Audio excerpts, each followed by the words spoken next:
بسم اللہ الرحمن الرحیم۔ السلام علیکم ورحمۃ اللہ وبرکاتہ۔ بچوں، میں ہوں ام المدارس سے آپ کی ٹیچر مس نادیہ۔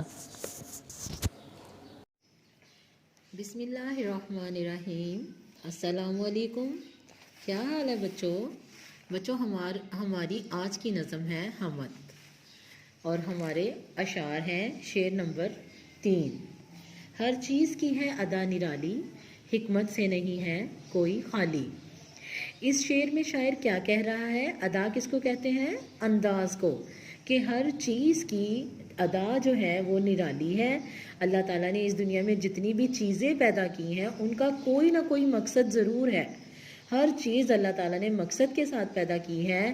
ایسی کوئی بھی چیز، ایسا کوئی بھی کام نہیں ہے جس میں اللہ تعالیٰ نے کوئی مقصد پیدا نہیں کیا۔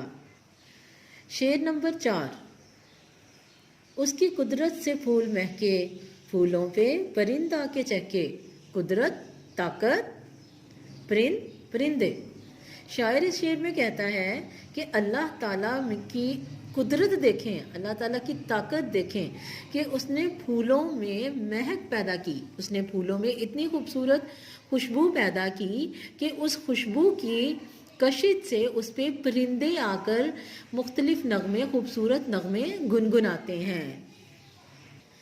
آگے شعر نمبر 6۔ دن کو بخشی عجب صفائی، تاروں بھری رات کیا بنائی۔ شاعر اس شعر میں اللہ تعالیٰ کی نعمتوں کا شکر ادا کرتے ہوئے کہتا ہے کہ اے اللہ، تو نے دیکھو دن میں کتنا خوبصورت بنایا ہے، جو صاف ہے، جو روشن ہے، جو واضح ہے، جس میں سورج نکلتا ہے اور پوری دنیا کی ایک ایک چیز کو ظاہر کر دیتا ہے۔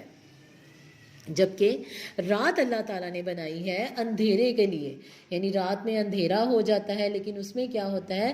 آسمان جو ہے وہ تاروں سے بھر جاتا ہے، آسمان خوبصورت تاروں سے بھر جاتا ہے اور وہ تاروں بھری رات کہلاتی ہے۔ اگلا شعر ہے۔ مٹی سے خدا نے باغ اگائے، باغوں میں اسی نے پھل پکائے۔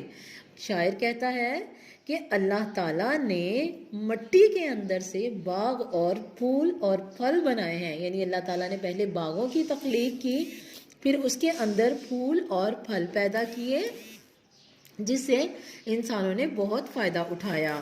میوے سے لدی ہوئی ہے ڈالی، دانوں سے بھری ہوئی ہے بالی۔ لدی ہوئی، بھری ہوئی۔ ڈالی کہتے ہیں ٹہنی یا شاخ کو، اور بالی کہتے ہیں گندم کا خوشہ۔ شاعر کہتا ہے کہ اللہ تعالیٰ نے کوئی بھی ٹہنی یا کوئی بھی شاخ ایسی نہیں بنائی جو کہ پھلوں سے، میووں سے بھری ہوئی نہ ہو۔ اللہ تعالیٰ نے ہر چیز میں اپنی نعمت پیدا کی ہے۔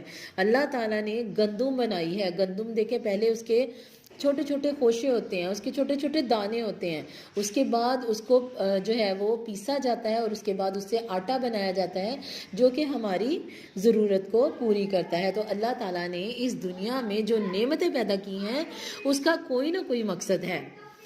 آخری شعر دیکھیں۔ ہر شے اس نے بنائی نادر، بے شک ہے خدا قوی و قادر۔ شے کہتے ہیں چیز کو، بے شک جس میں کوئی شک نہ ہو، قوی و قادر قدرت والا اور طاقت والا۔ آخری شعر میں شاعر کیا کہہ رہا ہے کہ اللہ تعالیٰ نے ہر چیز جو ہے وہ اتنی نایاب اور اتنی قیمتی بنائی ہے کہ وہ کسی نہ کسی انسان کو فائدہ دے رہی ہے۔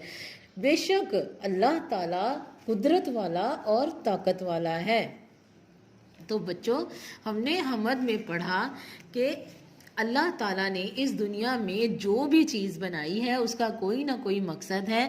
بے شمار نعمتیں، بے شمار اشیاء، کلیاں، چڑیاں، پھول، پرند، باغ، رات، دن، پھل، کھیت، درخت، میوے، یہ سب کچھ اللہ تعالیٰ نے نادر اور نایاب بنایا ہے کیونکہ اللہ تعالیٰ قدرت اور طاقت والا ہے۔ تو اس کے ساتھ ہی ہمیں اجازت دیجیے۔ اللہ حافظ بچوں۔